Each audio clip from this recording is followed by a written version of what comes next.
If you didn't get to watch Richard's midweek message last week, do take a look back. Because in it, Richard gave us a brilliant description of why we're using the picture of a tree to help us understand how we as a church and as individuals can grow and develop into all that God has called us to be.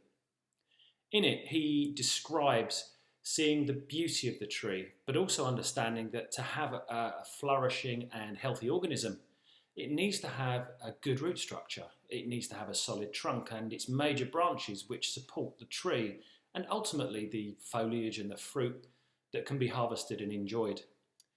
I think it's a great picture to think of when we consider the vision statement that Remy shared last Sunday to help people grow into all that God has called them to be through his transforming presence. You may or may not have noticed the slight changes in emphasis when we refine the vision. And for me, I think the main development is the word grow. It speaks of an ever-evolving and developing structure.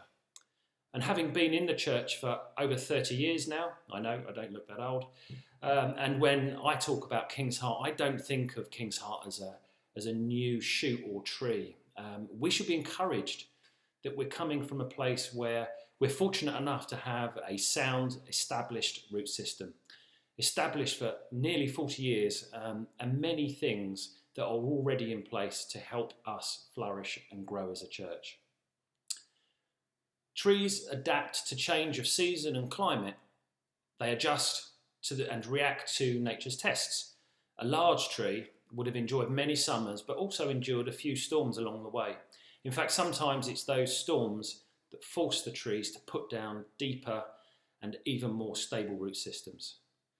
The process we've been going through in the working group and will be fleshing out over the coming weeks and months is what we felt God calling us to focus on specifically at this time in this particular season.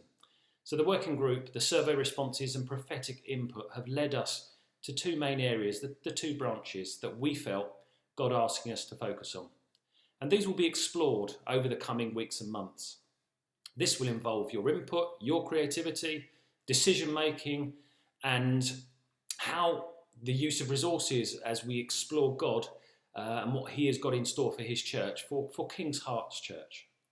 So of course, when we're sharing this stuff, we all find ourselves, so what does this mean for me?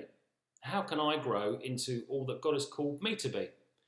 I particularly enjoyed Shane's 1 minute slot from Sunday about what it meant to him when he spoke about our calling. He said often it's a passion or a gifting that God has put into us. And in fact, I know many are already living in that calling of growing into all that God has called them to be. Alongside that, some will still be searching and asking for God to reveal to them what he is calling them to be. And over the next few weeks, as we delve deeper, be open to ask Holy Spirit to quicken in you those things for which God has called you to.